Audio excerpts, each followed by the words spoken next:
ہے حضور نے فرمایا قیامت تک میری امت کی اکثریت جھوٹ پر اکٹھی ہو سکتی نہیں ہے، گناہ پر اکٹھی نہیں ہو سکتی، گناہ پر اکٹھی نہیں ہو سکتی۔ میری جمہور، میری امت کی اکثریت ہمیشہ سچ پر رہے گی، کبھی بدی پر، گناہ پر اکٹھی نہیں ہو سکتی۔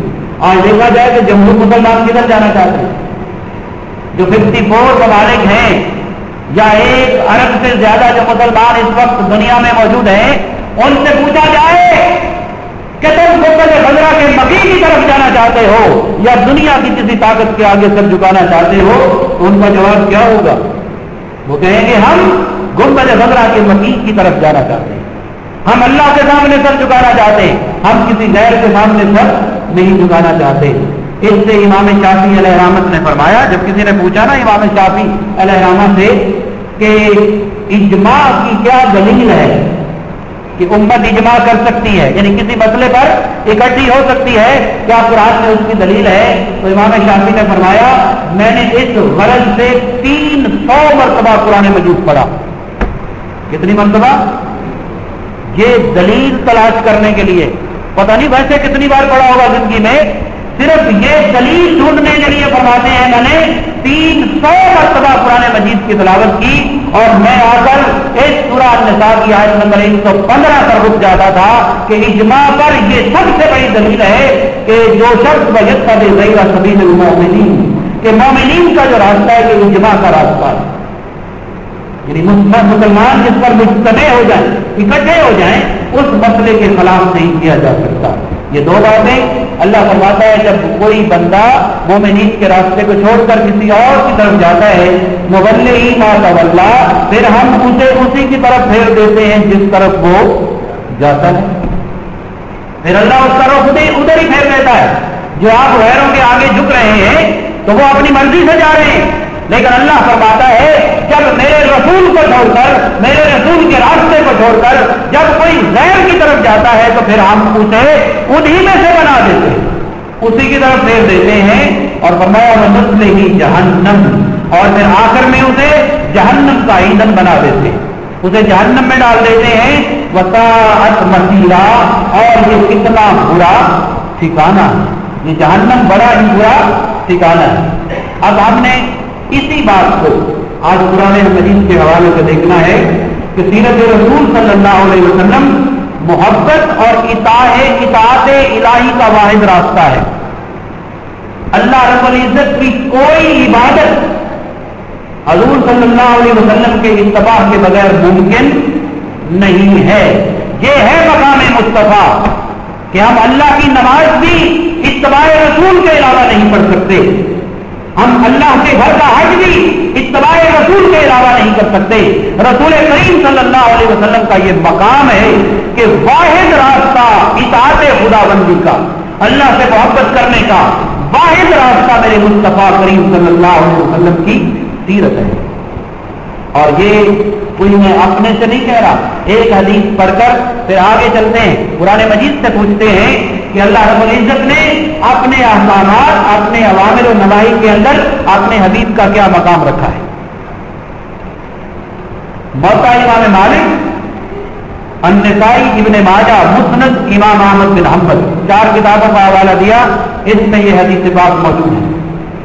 حضرت عبداللہ بن عمر رضی اللہ تعالیٰ عنہ بڑے جلیل القدر صحابی ہیں، جب ان سے سوال کیا گیا کہ قرآن مجید میں نماز قصر کی تفصیل نہیں ملتی، نماز قصر کی کہ جب آپ مسافر ہوتے ہیں تو نماز کو قصر کیا جائے، کیسے پڑھا جائے، اس کی تفصیل قرآن مجید میں نہیں ملتی۔ حکم ملتا ہے کہ آپ نمازوں میں ان تقصروا بالصلاۃ، اپنی نمازوں کے اندر تم قصر کیا کرو، اس کی تفصیل نہیں ملتی۔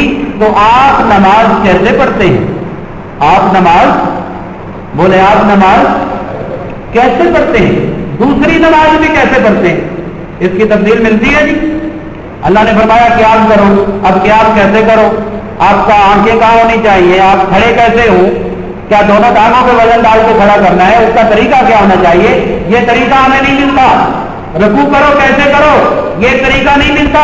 سجدہ کرو کیسے کرو؟ یہ نہیں ملتا۔ تشہد کہاں سے مل گیا؟ سلام کہنا کہاں سے مل گیا؟ کہ آپ کہاں تک پڑھنا ہے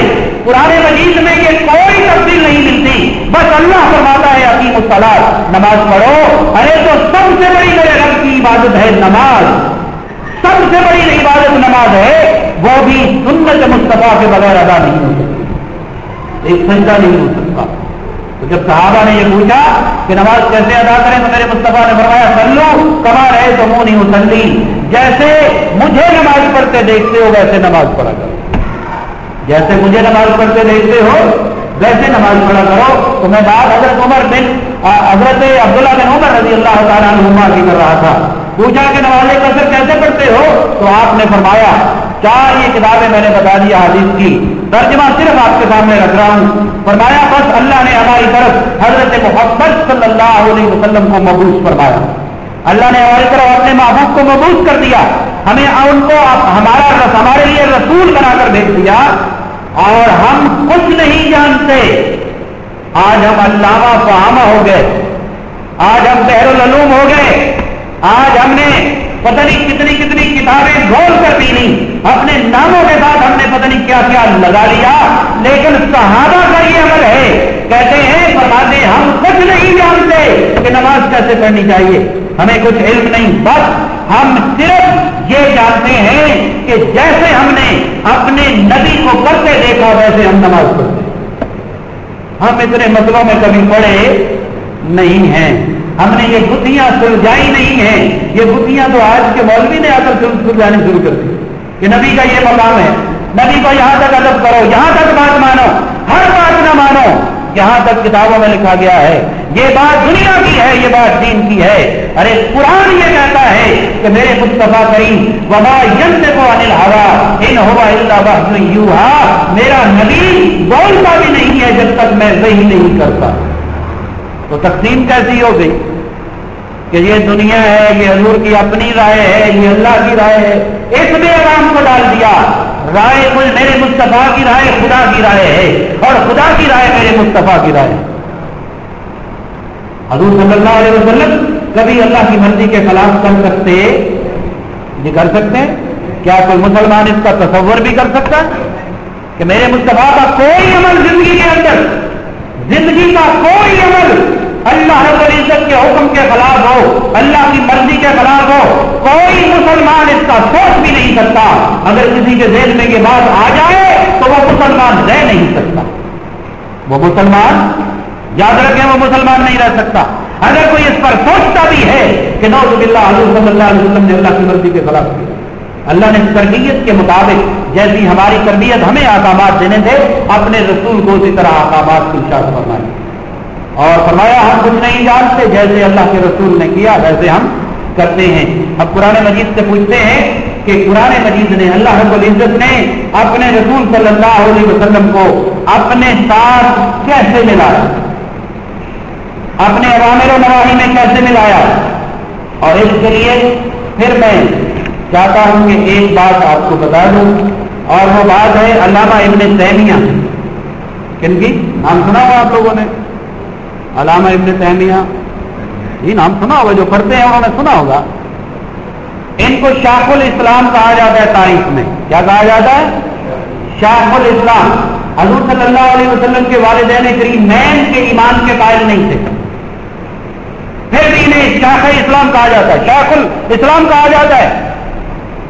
यानी नजद के जो उलमा है उनमें से बहुत बड़े ये आलिमों में से हैं, और बड़ा सख्त रवैया है उनका दीन के अंदर, बड़े सख्त अहकामात हैं, याद रखें। मैं उनका हवाला दे रहा हूं, अस्सारिमुल मसलूल, ये उनकी किताब है, सफ़ा नंबर 41 के ऊपर लिखते हैं, फिर तर्जुमा कह रहा हूं, अरबी में किताब है। अल्लाह ताला ने अपने अवामिर और नवाही, अवामिर और नवाही का तो मतलब आता है ना, अमर की जमा अवामिर और नहीं की जमा नवाही, यानी अल्लाह ने जो अपने अहकामात दिए हैं वो अमर है या नहीं है। दो ही सूरतें हो सकती हैं ना, या किसी काम के करने का हुक्म दिया है या किसी काम से मना किया है। अपने अवामिर और नवाही और अखबार और बयान में हुज़ूर सल्लल्लाहु अलैहि वसल्लम को अल्लाह ने अपने ही मकाम पर खड़ा किया है। बात समझ आ गई? यानी अवामिर और नवाही में जो अल्लाह रब्बुल इज्जत के हुक्म की शिद्दत है, जो अहमियत है, वही शिद्दत और अहमियत हुक्म मुस्तफा की। وہی شدت اور اہمیت شریعت کے اندر حکم مصطفیٰ کی ہے. لہذا